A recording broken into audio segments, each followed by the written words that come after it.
Good evening, everyone, and welcome. My name is Diane DiCillo. I'm the program manager here at the Stone Ridge Library, and it is a real honor to welcome you to the 30th anniversary Pulse of the Planet kickoff tour in Jim's hometown of Stone Ridge. We're so honored that he decided to have the event here. It's a little tight, sardines in a can, but we're glad to have you. And Jim asked me to just mention that he's got a couple of CDs here. One is Pulse of the Planet and one is His Time in Bahia.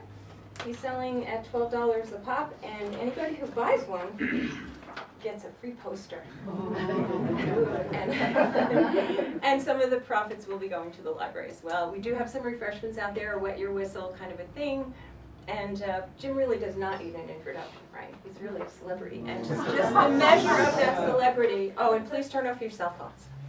Right? Thanks, Rebecca.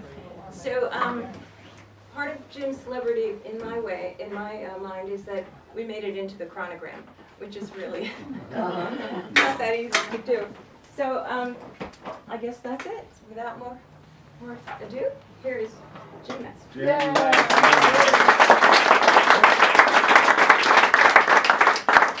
Thanks a lot. Thank you all for coming. And young and old, got some youngsters in the back there. You see, hello. My thanks to Diane DiCillo, Jody Ford. My special thanks to my wife Eileen for making it all possible in the Stone Ridge Library. So, 30 years. I'm Jim Metzner, and this is celebrating 30 years as a radio program and a podcast. This is the Pulse of the Planet.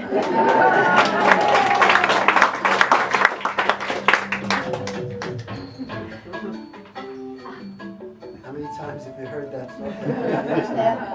So the title still resonates. I think it's still a valid title, maybe more so than ever. As if the world is alive. The world is, in fact, pulsing, moving, in vibration all the time. And it's speaking to us if we know how to listen to it, if we attend to it. And there are clues about this from the past. So picture Imperial Japan, the emperor and his entire court, all fabulously dressed in their kimonos, and they're going out on an expedition. They're going out to Arashiyama near Kyoto. And what they're doing is going to listen. And what they're listening for, I'll give you a clue, maybe you can guess. But the clue is a poem that was written in honor of what they were going to be tuning into. If a jewel of dew could sing, it would tinkle with such a voice. Anybody want to hazard a guess as to what they were listening for? Icicles. The nightingale. Icicles. Rain. Hit it. A rainbow. It's a bird. It's a cricket. Suzumushi. Homeogryllus japonica, if anybody wants to. Or we would call it the bell cricket.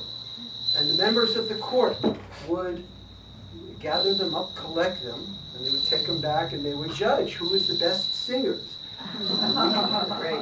Talk for a long time about the tradition of crickets in Japan, which continues to this day. The crickets are highly regarded. They're taken home as pets right about this time of year, and they're released. And but I think the point is that it's an example of a culture that chose to go to a place to listen to something. And as I was preparing the presentation, I thought, wow, could I think of an example of our culture, whenever, concerts aside now, do you ever go to a place intentionally to go to listen? Anybody want to hazard I mean, you can think about that, we can come back to it, but I'd be really interested in some feedback. I thought of maybe one. The ocean. One. Yeah, the little whisper area at Grand Central. Bingo! Yeah. That was on my list. You turned me on to that. Oh. Yeah. Yeah, so if you, right outside the oyster bar, Right. if you see somebody standing in the corner, they're not relieving themselves, they're actually talking to somebody in the opposite corner. It's a whispering gallery, if you ever want to try that. So that's a place where people will go to listen. In fact, they're famously whispering gallery. Anybody got another one? Ocean. The ocean. Wow, yeah, sure, going to the ocean. Anyhow, most of the time, I don't know about you, but most of the time, we are pretty much not paying attention to our environment. And that, we're sort of taking it all for granted. I mean, that doesn't mean that the sounds aren't there or they've gone away. I mean, famously, we don't have ear lids. But we just may not be tuning into the world of sound around us. So if it's true that we're in a world of vibration, that the sounds are speaking to us all the time, whether or not we're consciously paying attention to them or not, let's try an experiment. Let's try an experiment. So we're going to play a sound for you and see if you can tell, at the end, we'll just pause for a minute and see if you can tell, as you're listening, what are these sounds telling us?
So,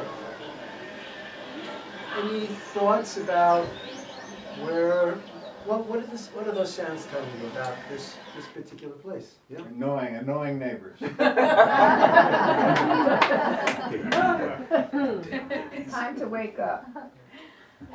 It's horny, but it's not in the country, it's in a city or a village or a Farm. town or something where there's a lot of voices in the back. The voices, well, but it could still be the country, be it through voices. I mean, it's inhabited people. Inhabited, definitely. Yeah. Yeah. It sounded like a waterfall, the rumble. Okay. I didn't hear that, but interesting. Sounded like a working farm to me. Right. Yeah. Yeah. What do you not hear? Traffic, cars. Exactly, bingo. So it's already telling you stuff. So let's listen to the next one, something a little different. Very close, actually, very good.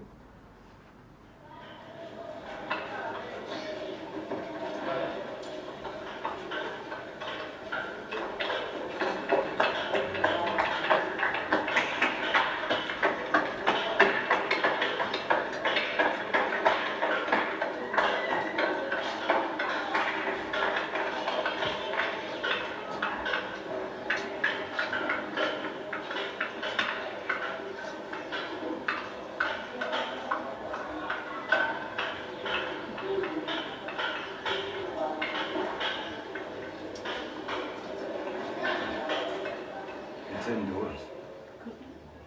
He says it's indoors. Anybody else? Late for class, running down the hall, late for class. So who's late for class? A young girl I picture in like in the elementary school. So interesting. Yeah. Running for a train. But then it sounded like there was a horse Horse boat. Yeah. and like a narrow street.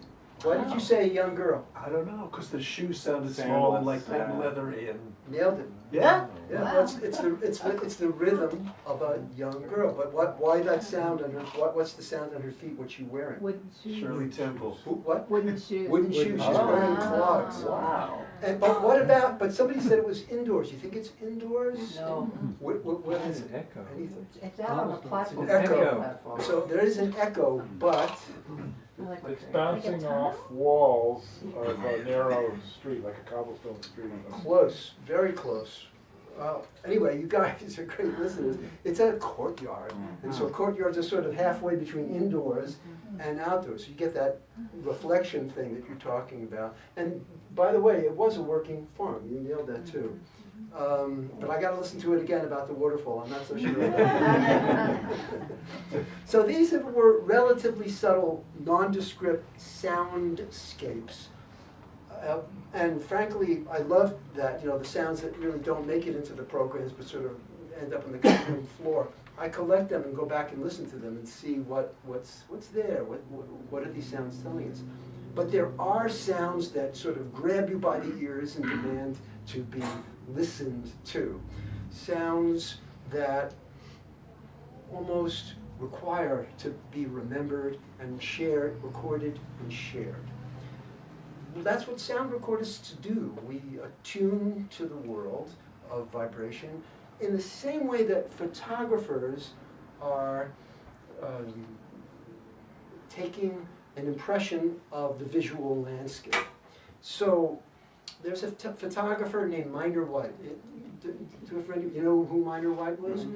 He was, for those who may not know, he was a formidable, famous black and white art nature photographer who co-developed with Ansel Adams, his friend and colleague, the zone system of photography, and in his own right was a really remarkable photographer. I was lucky enough to be his assistant in 1972 on what turned out to be his last photographic expedition across the country. And he was photographing with a big box camera, and he had given myself and the other assistant Leicas, and we were morning, noon, and night taking pictures, dreaming of pictures. And one day, and we were taking pictures, Miner would take pictures of walls, like moss walls, and people would come up and say, "You taking a picture of that moss wall?" And we go, "Yeah." People just didn't get it. Why would you want to take a picture of a wall filled with moss? Well, one morning, Miner said to me, and he had a very deep, resonant voice, he said, "Jim, something out there is waiting for me to take its picture. I don't know what it is, but it will find me." And I've spent the better part of, my career recording sounds, and I gotta tell you that Miner's words have come back to me again and again, and it's true, there are sounds that find you and stop you in your tracks. If you hadn't been there to record it, it would have been lost in unheralded and gone forever, like the famous tree that fell in the forest and nobody was there to hear it. This is one of those sounds. It was completely unexpected. When I went to Brazil, in fact, it's on that CD that Diane was telling me about. It was the first thing that I recorded when I went to Brazil. So here's the setup. You're in a church. They just finished, it's a very Catholic ceremony, the Nossa Senhora de Boa Morte, good death. Our Lady of Good Death. You lead a good life, you get a good death. Which is, as I enter my senior years, that meaning of that has a different spin. The ceremony was just ended, and you can hear as the recording begins, the choir master is having a few words with the organist, and then we're mobile, we're following the crowd out into the streets. The only other thing I'm going to say is this recording, this is exactly as it happened. There's no editing, there's no mixing. What you hear is what I recorded.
that. It's a real gift. And you find that you become, when you're recording, you become quite still, very attentive to the sound. Now, part of the reason you become still is just purely technical. If you're, as anybody who's made a recording in the field can tell you, you make a lot of noise, you move around a lot, you're going to screw up the recording. But the other side of that is that whenever there is a real act of listening, really deep listening, it demands a quality of attention. It demands a kind of stillness. It reminds us that the world that we're listening to, just like the world that we're listening to, which is alive, we're alive too. And so right now, the vibration of the sound of my voice is reaching you through your skin into your bones, and in a sense, it's subtle, but we're in resonance. Everybody in this room is breathing together in a silent chorus, and we're creating an atmosphere of listening that has a special quality. And if you doubt that, everybody knows intuitively, when you're in a conversation with somebody, you know when that person is listening to you or not, right? Now, how do you know that? I mean, you just know it in your bones. It's intuitive. Well, it's like that. There is a group of people get together. It creates an atmosphere of listening.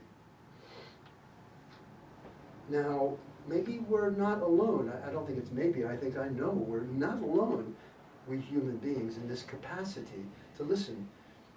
We've got company, and a lot of company. So over the years, in the capacity of doing Pulse of the Planet and its predecessors, I've interviewed thousands of scientists, and particularly bioacousticians, who have monitored the vibrations of countless creatures. And you get the sense from talking to these men and women that most living things are in some form of receptivity or communication, of which we human beings are privy to just a small fraction in the frequency range. So for example, we've all heard that bats, well, we don't hear them, but we know that bats communicate with each other ultrasonically, above the range of human hearing. So do rats. Elephants, it's been discovered, can communicate infrasonically, below the range of human hearing. Yeast cells vibrate. Leafhoppers, which are a kind of insect, communicate to each other through the mass of a plant, through what a scientist would call the substrate of a plant. And this next recording that you're going to hear, it's highly amplified. You wouldn't hear it walking by, but the leafhoppers hear it when they're calling to each other. It was recorded using a transducer. The sound is being transduced through the mass of the plant. You want a demonstration of what's transduced sound? Well, this is air. My voice is coming to you through the air mostly, but if you take your hand, put it over your ear, and then just tap your elbow. You hear it? Yeah. How are you hearing it? It's not through the air.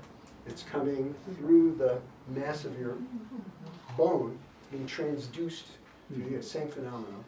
So this sound, highly amplified, they took a transducer, which happened to be, in this case, believe it or not, it was a phonograph needle, which is a kind of transducer. They put a phonograph needle on the plant, and they got this sound, this remarkable sound, leafhoppers.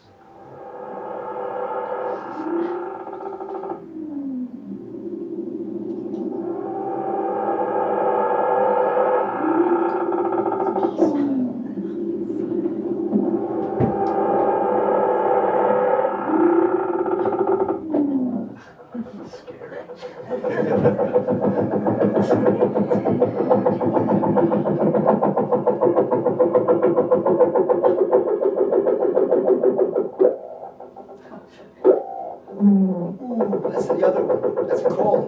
Male and female. Are you there? Are you there?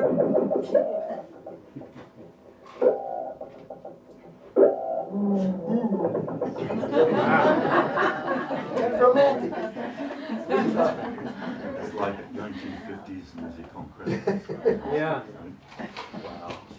Like 1950s one? Music concrete.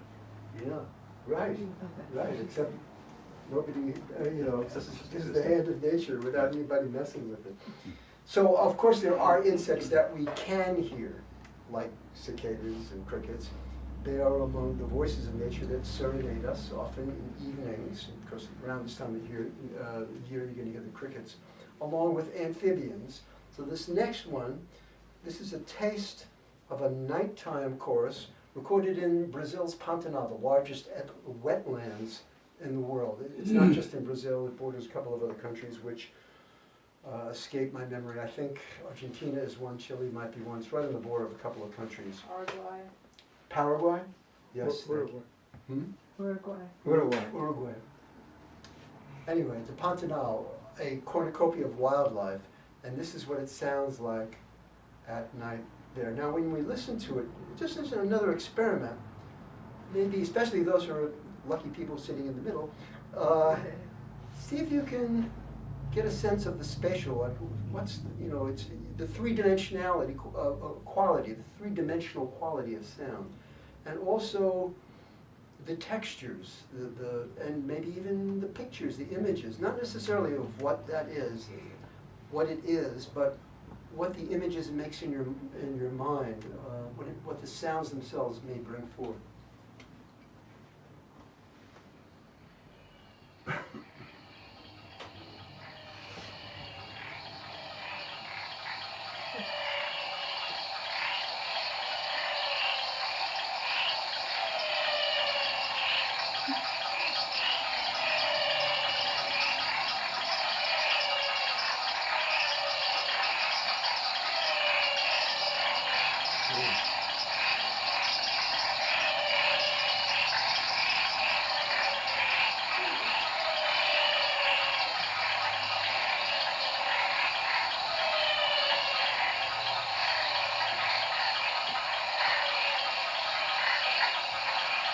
So the temptation, I don't know if everybody listens in their own way, but there's a temptation to say, oh, that sounds like, oh, that reminds me of, there's that thing, oh, I know what that is, or, oh, gee, that's just like, but maybe could there be another layer behind that, if that quiets down a little bit, that there's another possibility to listen without that kind of labeling. We'll have another shot at that now. Because we're going to listen to a dawn chorus. Now, most mornings, the sounds of amphibians and crickets crossfade, and a natural crossfade into the sounds of a dawn chorus. And it's one of the things that sound recordists all over the world. This is like one of the things we love to record because it's always remarkable. This one was recorded in Australia. It's one of my favorite dawn choruses that I've ever been gifted. You're west of Melbourne. If you can picture the map of Australia on the bottom, sort of southwest coast, west of Melbourne in the Grampians, which is a park that's run by Aboriginal peoples. They've been given their own park. Of course, it was theirs to begin with, given back to the Aboriginal peoples of Australia. And in this instance, we would be surrounded by wildlife, including kangaroos. I mean, they don't make a sound, not in this recording. I don't think kangaroos make a sound anyway, although I could be wrong about that. They certainly weren't speaking up, but they were there. I mean, I was surrounded by kangaroos, and what's not to like about that? But the sounds were like, well, you'll hear. So as you're listening, there's another experiment to try. And this is actually taken from, it's not my idea, but it's an interesting one, from a man named Alfred Tomatis, who himself was a man who studied the world of listening in a very remarkable way. He's listening centers all over the world, most notably in Canada. And the idea is to imagine a mountain of sound, the lower notes on the bottom and the higher notes on the top. And the mountain becomes your body. So as you're listening to it, you're sort of visualizing and feeling this mountain of sound, and you're reaching for the higher notes, your body, and in reaching, it affects your posture, because to reach for those high notes, you need sort of an erect posture. So it evokes the question, is there a posture that in our body that, with our body that helps listening, and this could be one of them. Perhaps this idea of a mountain of sound and the highs and the tops could be an experiment to try.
So, bird sound. I mean, I could listen to that one for a while myself.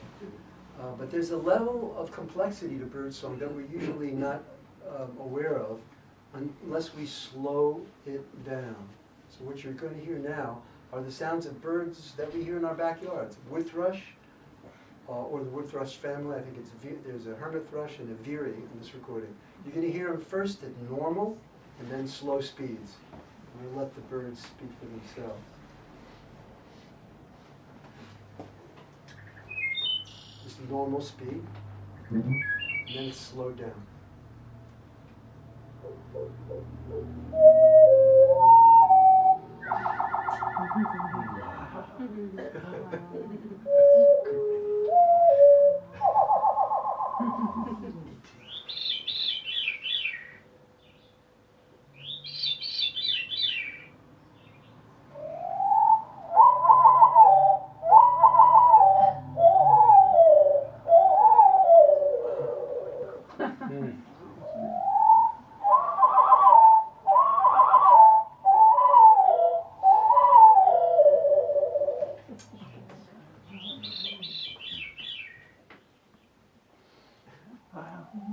So, birds, I mean, talk about musique concrète, right? There it is. Birds can famously also talk. And this is another serendipitous moment, also from Brazil. It's a conversation, a brief conversation between a parrot, a talking parrot, and a girl.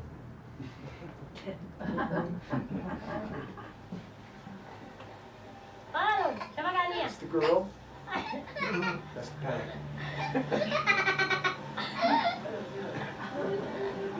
Ai, coisa linda. Tchu, tchu, tchu, tchu, tchu, tchu. Dai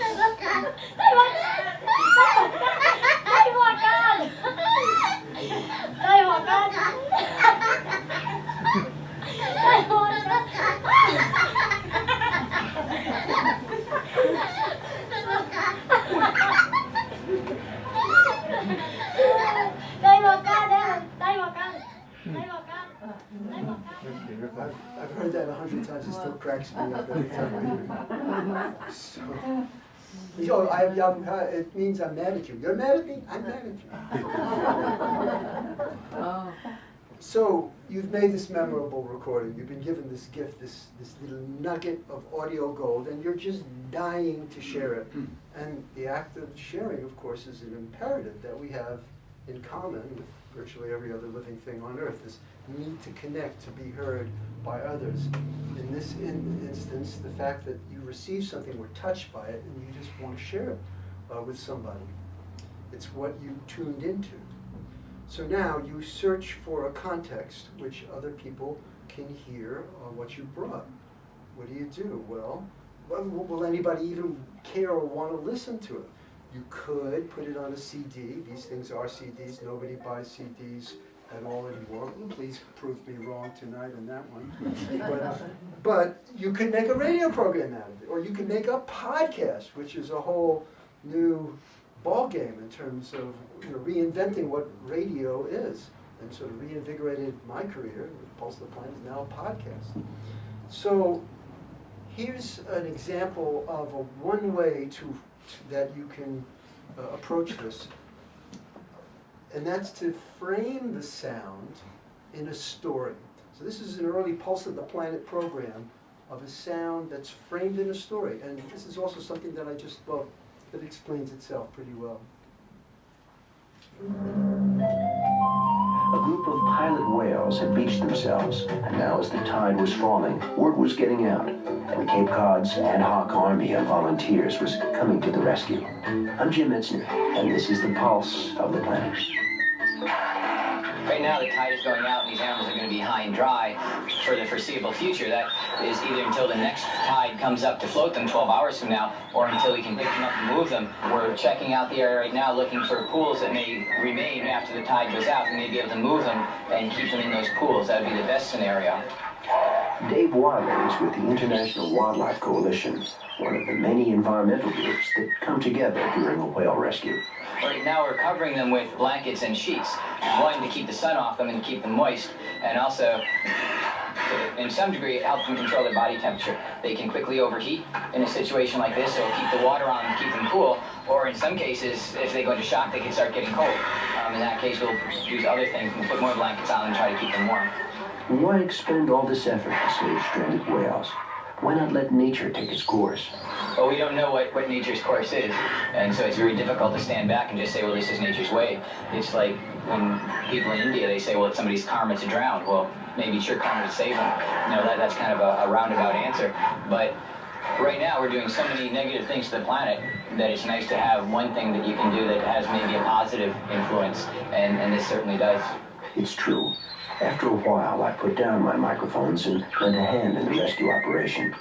Looking into the eye of a whale close up and hearing it breathe and vocalize was the only payment that any of us volunteers expected. That and the feeling that maybe, just maybe, I helped save the life of a fellow creature.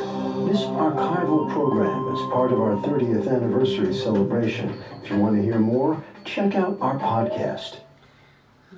So sometimes the sound can help us listen to something in a new way. So it's another way that you can use the sound again. This is a Pulse of the Planet program, which has a sound that is a bit unexpected. We've all had the experience of holding a conch shell up to our ear and hearing something that sounds remarkably like the ocean. But shells have even more to say if you know how to listen. I'm Jim Metzner, and this is the Pulse of the Planet. By simply tapping the shells or banging them together, you can deduce something about what they're made of. That's one of the ways that Gary Vermeer learns about a new shell when he first picks it up. And Vermeer handles quite a few of them since he's one of the world's leading experts on shells. He finds listening to them especially useful because he happens to be blind, but he recommends this technique to anyone. You can listen to shells and deduce something about its mineralogy, the material from which the shells are built. So, for example, scallop shells, and I have here two examples of a scallop from Newfoundland. If you tap them together, they sound rather metallic. In fact, if you place one on top of the other, they sound like dishes. Very nice metallic sound. Whereas, if you take a quahog clam, another common eastern thing, it has a very matte sound. No echo, it's just sort of dull. And that's because the scallop shells are composed of what we call calcite, whereas the quahog clam is composed of something we call aragonite. And so the mineralogy makes the shells sound different. It just goes to show how you can use one's senses to deduce all kinds of things about shells. This archival program is part of our The sound can also help reveal something completely unexpected, even in very, very familiar territory. Now, this is a program that preceded Pulse of the Planet. This is a show I did called You're Hearing America. And it should speak for itself. You've got to make the player believe in the strike. So however how you go about that, that's your own personal style. What separates one Major League umpire from another? It's a personal style based primarily on sound. We talked with 3 American League umps in Seattle recently, and they demonstrated and talked about why they sound the way they do. I'm Jim Metzner, and You're Hearing America, recorded on XL tape. Well, I've never said strike in my career. I just never could get out. I just couldn't get it out. Yeah, that's a strike. But you really got to feel it. Yeah, that's it.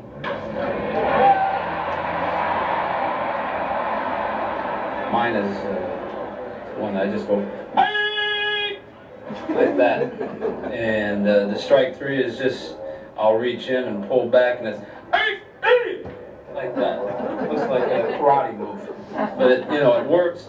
And then a lot of times, the louder you are, you drown out a lot of the criticism too. So by the time I'm done with my opera, they're not yelling too much.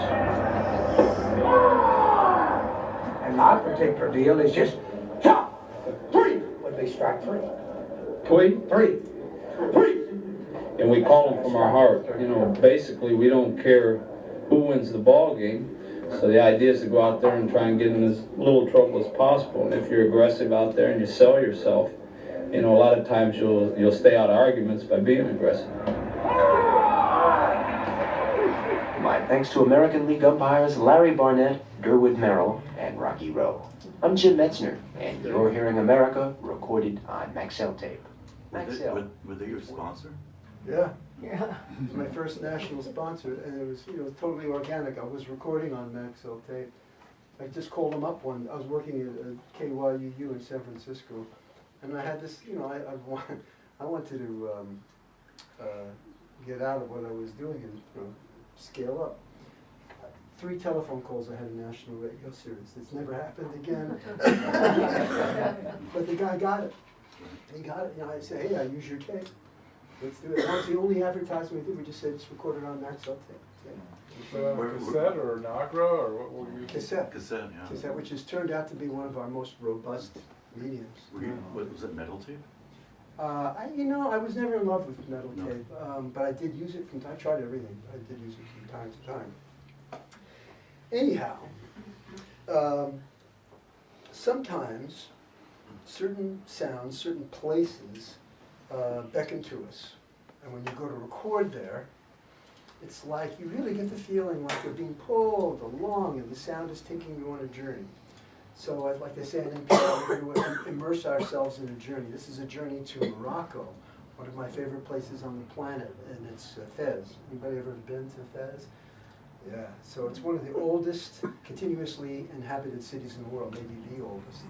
And I don't think I need to say any more about it because the story explains itself. But hang in there. This one is going to take a little bit more time to relax and immerse yourself in Fez for a minute. A tape recorder is a pocket full of breadcrumbs. When you record sounds, wherever you go, you leave an invisible trail from moment to moment. And then one day, you listen to the tape, and you find your way back again. This trail leads to Morocco, the city of Fez, one of the oldest continuously inhabited cities in the world. Let's follow these sounds and see where they take us.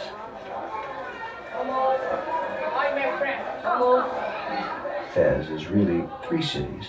The first, a modern European-style metropolis. The second, Fez el Jadid, or New Fez, dates from the 13th century, and Old Fez, Fez el Bali, goes back to the 9th century, and that's where we are now. Picture an ancient walled city, and inside the walls is a maze of alleyways, too narrow for a car to get through. So the traffic inside Old Fez is mostly people and donkeys.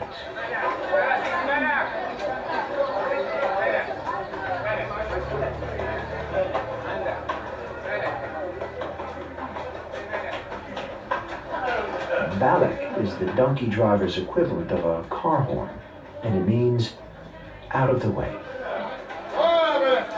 225,000 people inhabit the old city of Fez in an area roughly 4.5 square miles. For the folks who live here, it's one enormous extended family. For a child growing up here, the alleyways of the old city are one extended playground. Amidst the bustle of activity of the city, always in motion like a giant human hive, there are moments when the sounds themselves will slow you right down. In a tunnel passageway with children playing nearby and tourists and tradespeople walking past, an old man intones praises to Allah.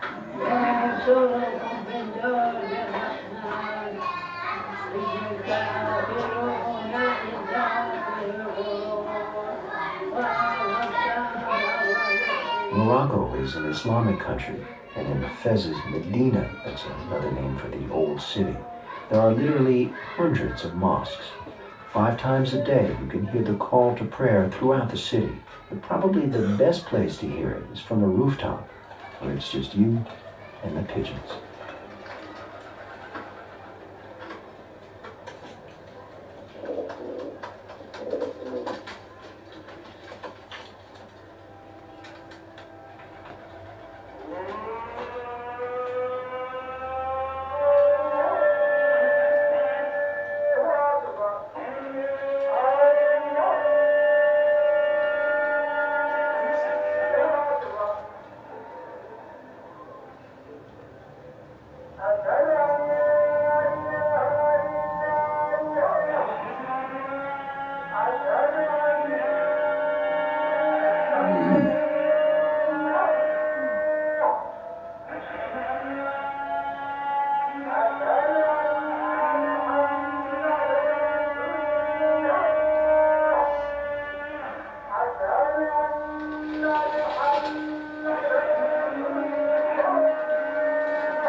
Non-Muslims are not allowed inside mosques, but it is possible to gain entrance to a Quranic school.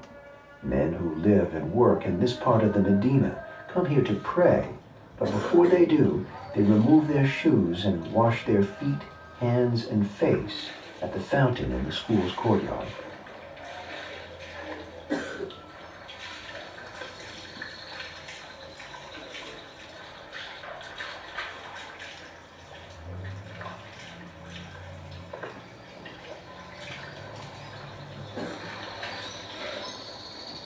As a flock of birds circles overhead, the imam begins his prayer facing towards Mecca, and a row of 12 men standing shoulder to shoulder join him.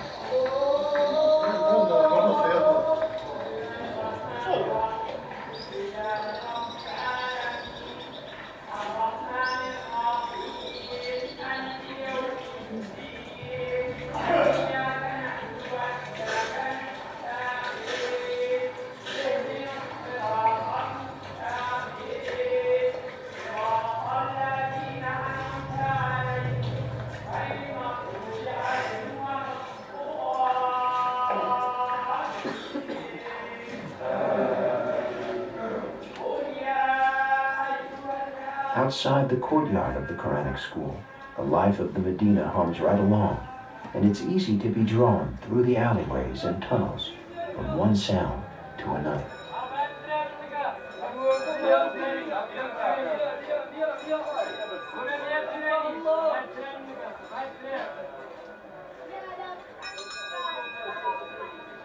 That's the gerab, who carries a goatskin full of water and dispenses it in a brass cup to anyone who requires a drink. Along with the bell, his signature sound, the gerab wears a broad-rimmed hat fringed with tassels and a costume bedecked with tiny mirrors. And for a few dirham, the Moroccan currency, he'll let you take his picture.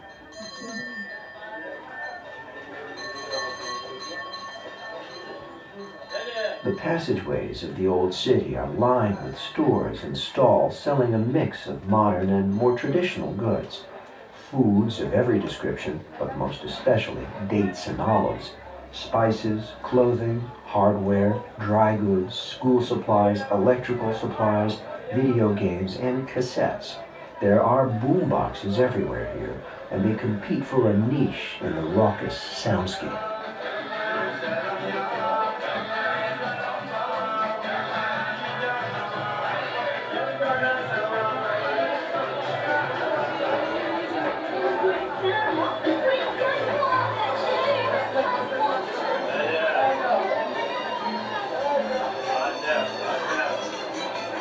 In the ecology of the marketplace, tourists are both predator and prey, taking photographs at every opportunity of a people who, for the most part, really don't want to have their picture taken. In turn, the busloads of touristas who make their rounds through the Medina are hit on by hawkers, stall keepers, and would-be guides. The sounds of bargaining ripple through the Medina, and the merchants of Fez are master salesmen.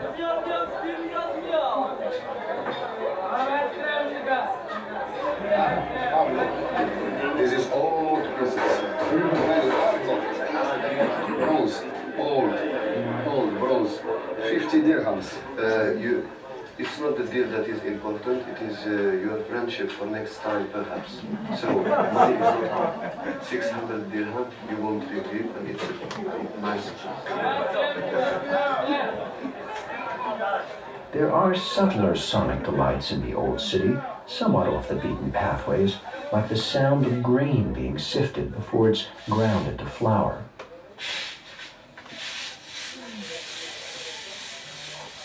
Or the noise made by a little hand motor used to twist the cotton thread for making jalabas, the traditional men's outer garment.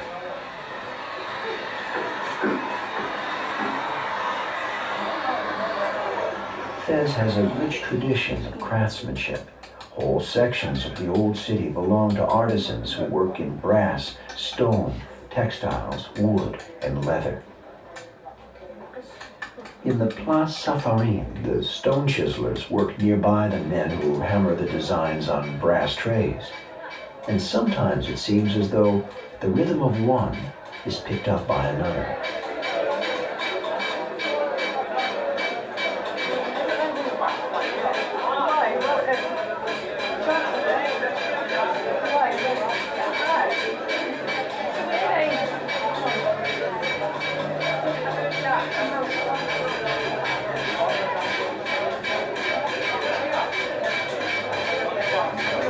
And then suddenly it's dusk, and the trail of sound morsels expands and intersperses throughout the old city. There's magic in the air, and what better place to hear it than at the Babu Jalou, the Blue Gate, the place where most people enter and leave the Medina. In the throngs of humanity that parade by, and in those at the cafes that sit and watch them, there's an air of expectancy, echoed by the birds who roost here, as if in the midst of all this apparent chaos, there's a last-minute chance to make some sense of it all.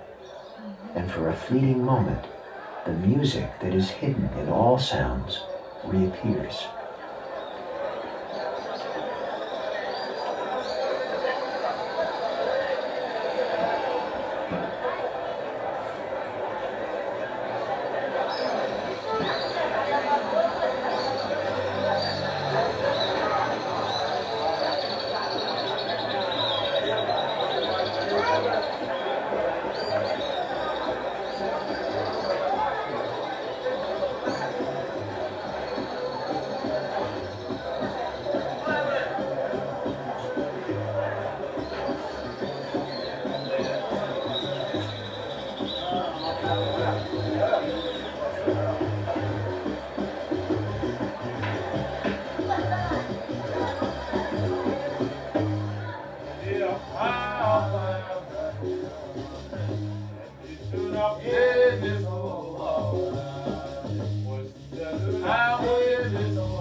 Fez in Morocco.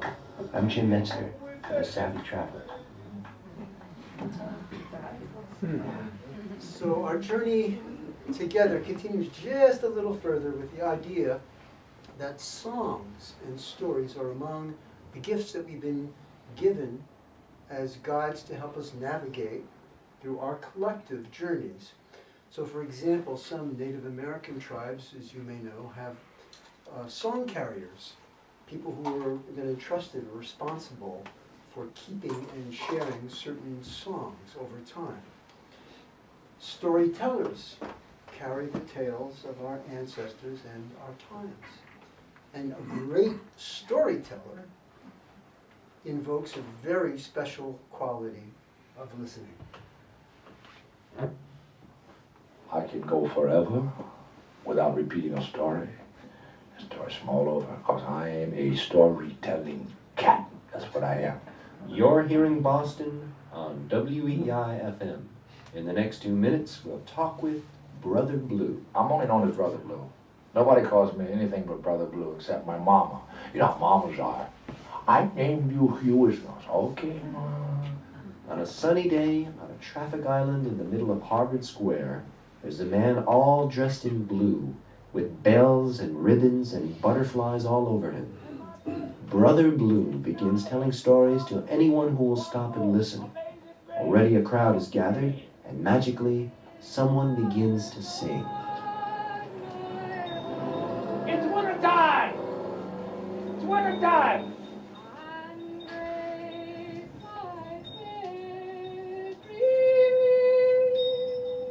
Street is full of snow!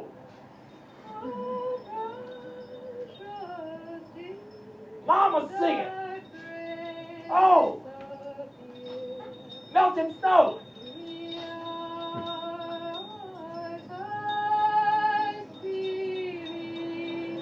Daddy comes in the door while Mama's singing Amazing Grace for Blue, you know. It's cold on me. When I go out in that little square, Travel Square, that is my blue island, where all the beautiful things, where my lions come out, my dragons. All you have to do is cross the sea and that traffic. And I don't care if there's sirens blowing and fire engines going by and police whistles. On that island, we get into that blue, blue country, which is imagination. Give me your feet. He's rubbing my feet while Mama sings. The next time you're in Harvard Square and you want to hear a great storyteller, just keep a lookout for that blue island. I'm Jim Metzner, and you're hearing Boston on WEI FM 103.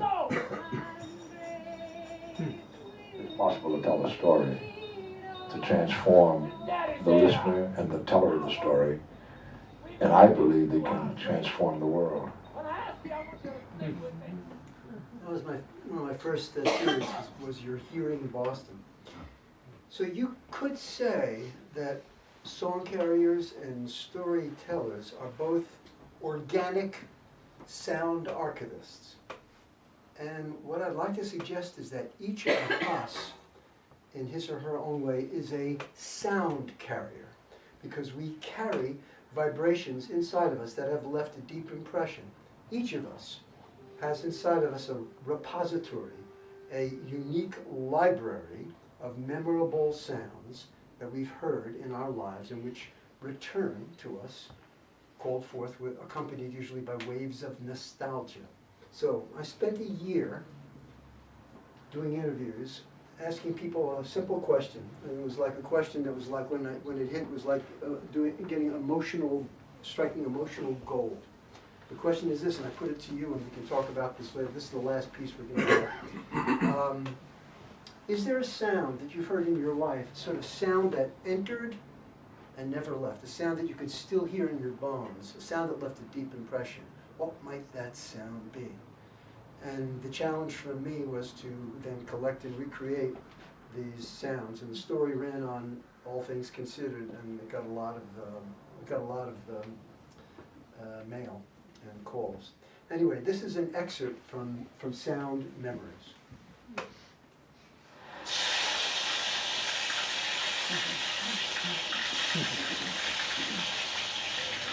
Sunday mornings, I would be up in my bedroom early, and down in the kitchen, my mother would be making tomato sauce.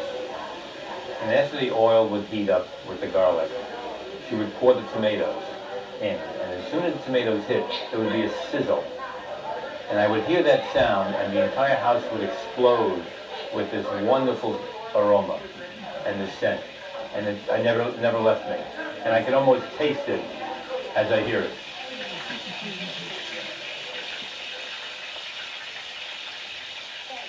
Still hear my father in the kitchen singing "Toot toot toot, say goodbye," and he would just stroll up and down the hall in the house. When I was growing up, with his hands in his pockets, I could hear the change jingling in his pockets because he works in Manhattan. He needs all the coins. In those days, you need coins for subway tokens, and he would be saying "Toot toot toot, say goodbye."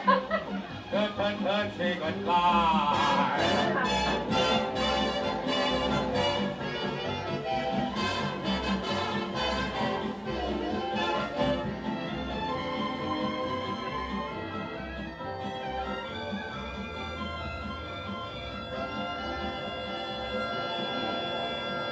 My mother was Scottish, and every Sunday morning at 8 a.m. she'd put the pipes and drums on full volume, and I woke up to that every Sunday morning. And that made a very deep impression on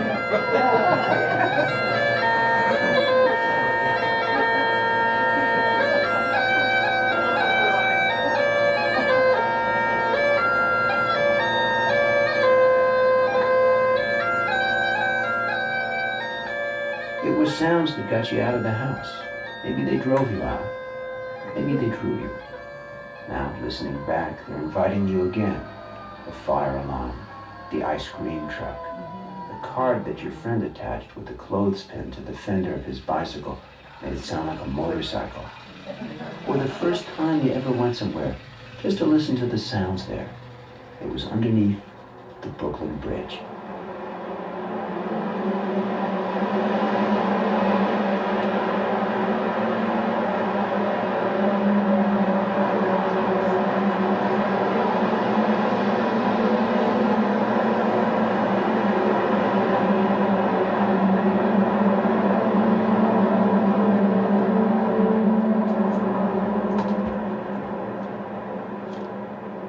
Sounds do have a life of their own. They can take you to undiscovered places. But more often than not, they'll take you back to the brink of a memory, to a moment that was catalyzed by sound. When I was really young, I had a favorite uncle who lived with us for a while, who used to tell me stories. And we had this habit, he would stretch out on the floor and with a big bowl of apples next to him and tell me stories while I rested my head on his stomach. All of these stories were accentuated by the sort of the apple and sort of the sound of his breathing. And whenever I hear the sound of an apple being bitten into, there's a little bit of the Once upon a time, pleasantness that was connected with those experiences. there was a princess who lived in a big castle. All right? And far, far away in the forest, there lived a very mean ogre. You know how many heads he had? How many? 5. 5. What'd you say, Papa? Yeah. And this ogre used to eat little children that would come by.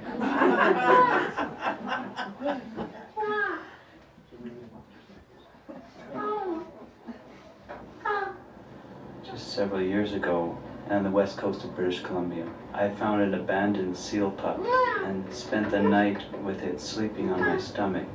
And its cries awakened something incredibly maternal within me, something which I wasn't aware of. And I still hear those haunting cries that really settled into the core of my being.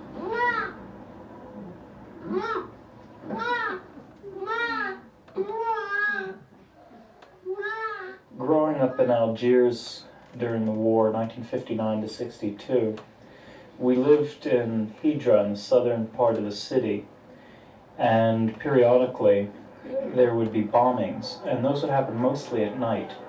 And so one of the most powerful sound memories that I have was a low percussive thud of bombs going off around the city, and the way the vibrations would transfer into the walls of the house and the metal shutters by my bedroom window. Often concurrent with that, on these evenings, with warm breezes coming up from the valley to the south of the city, would carry slightly modulated voices of Berber tribeswomen ululating. And that would sort of envelop the house in the sound that was at once beautiful but also terrifying on some levels.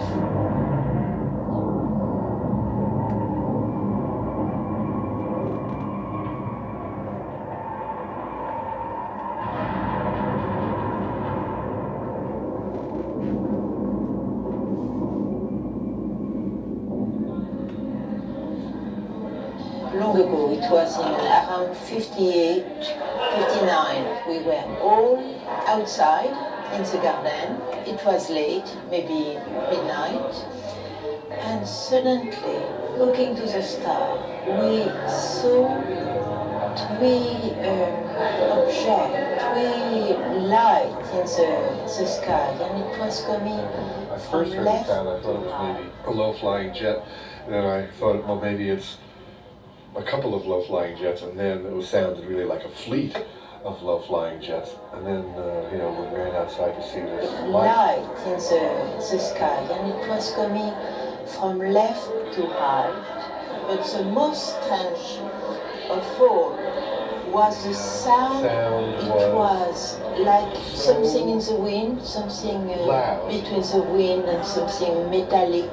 That I felt that if it were any louder at all, that everything, me and all the life around me, would have been shattered. Something I will never forget, never.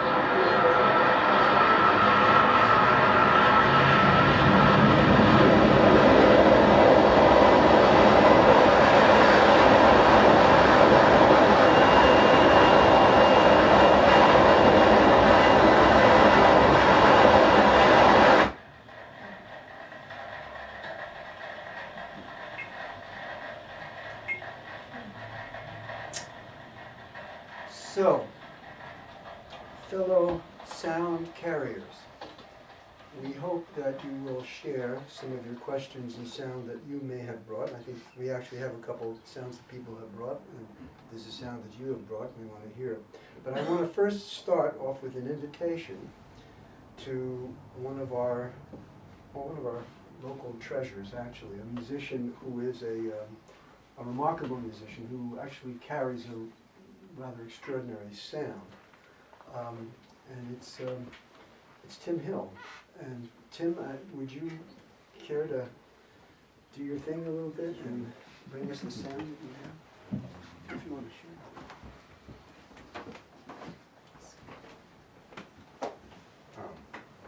Need a moment to recover from all. Yeah.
about it, and also maybe you can just get us.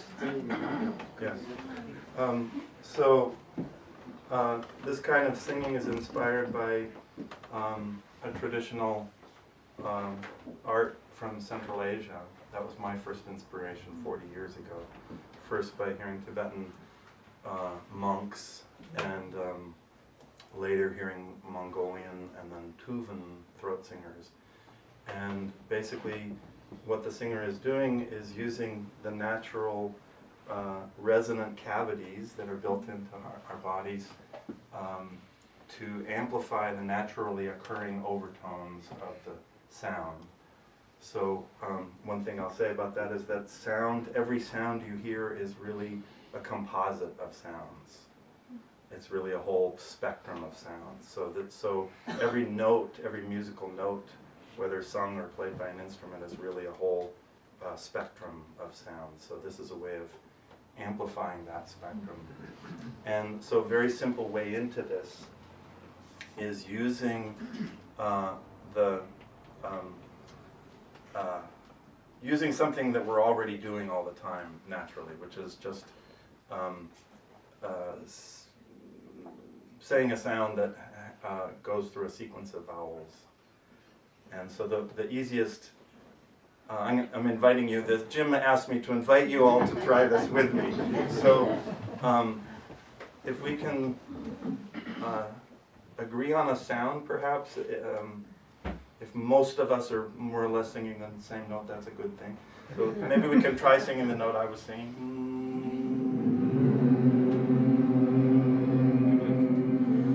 And then we're just going to intone the word Y.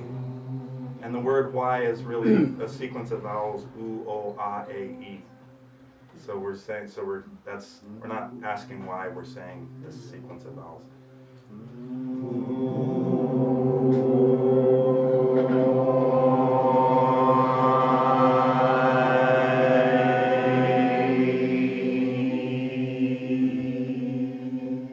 And then the reverse, which is the word Yao. It's the reverse.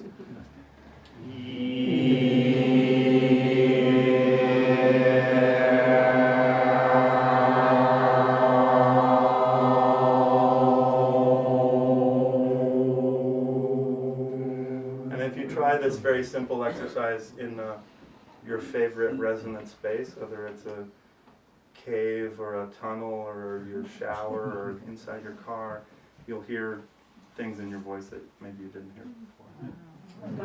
Thank you. What is your ancestry?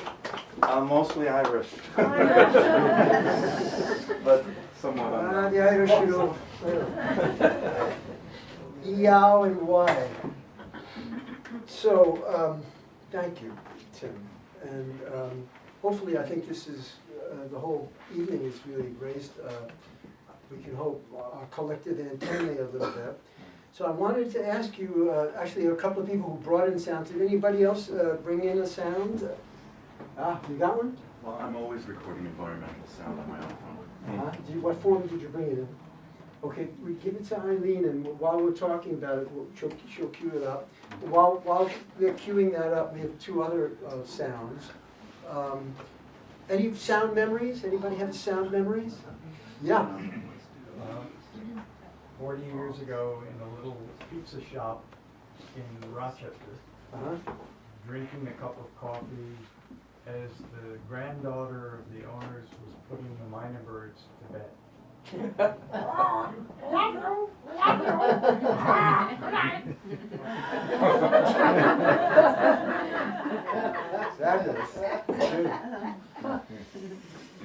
Good one. And you brought the bird with you, it's so great. Yeah.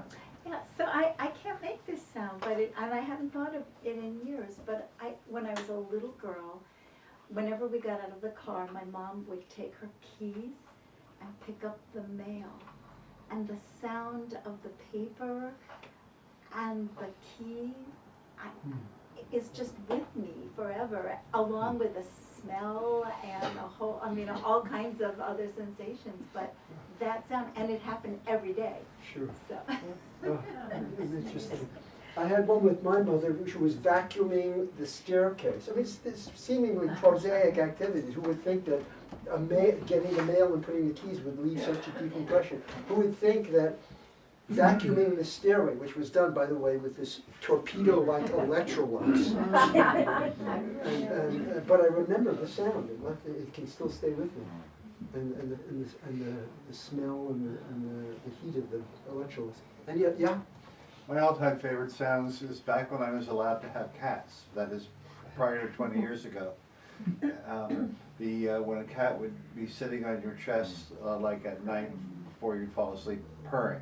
Just the purring of a cat very close to you, so it would be resonant. Cool. Yeah, you can feel it too. Yeah, You yeah. feel it. You feel it right in your chest. Good. Yeah. Where we stayed when we were in South India, every morning, I don't remember, about 5 o'clock or so, one bird, then they take turns, then the next bird.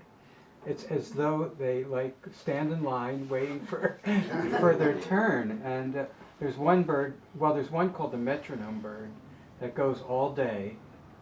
But other than that, there's this bird they call the brain freeze bird, is it, Livia? Something like that. Yeah, it's the weirdest. It kind of drives you crazy. It's kind of like a woo woo woo woo woo woo. It's a little like a turkey, but not or a loon maybe. Not like a loon, but more disturbing. Darker. Yeah, darker. Cool. Thank you. Yeah. It sounded a faraway train when I was a child. Oh. It was like Train? a faraway train as dusk was coming on. It was like a sonic sort of circling of the wagons. Everybody's home and there's Yeah.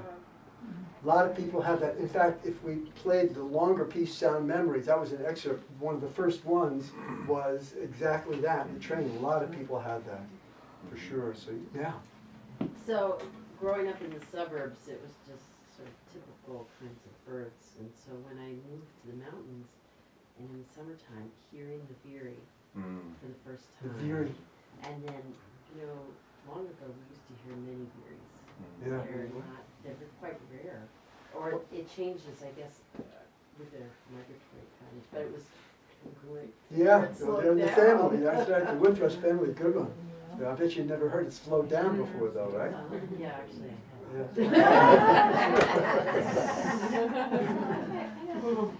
Yes. No, I just remembered. I was a competitive swimmer, and you're in this total silence. Just you hear your arm going like this, and then you get to the end to do your flip, and it's the sound of the crowd, and then you go back and Conscious, yes.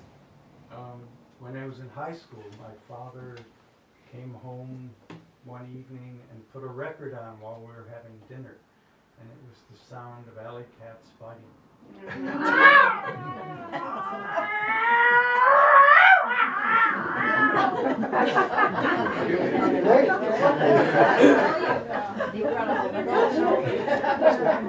So in the blurb for the thing, they said animal imitation. So you've got we'll segue now to anybody else bring another animal? Oh, you got one. Yes, I go. don't have an animal. No, please, but go ahead.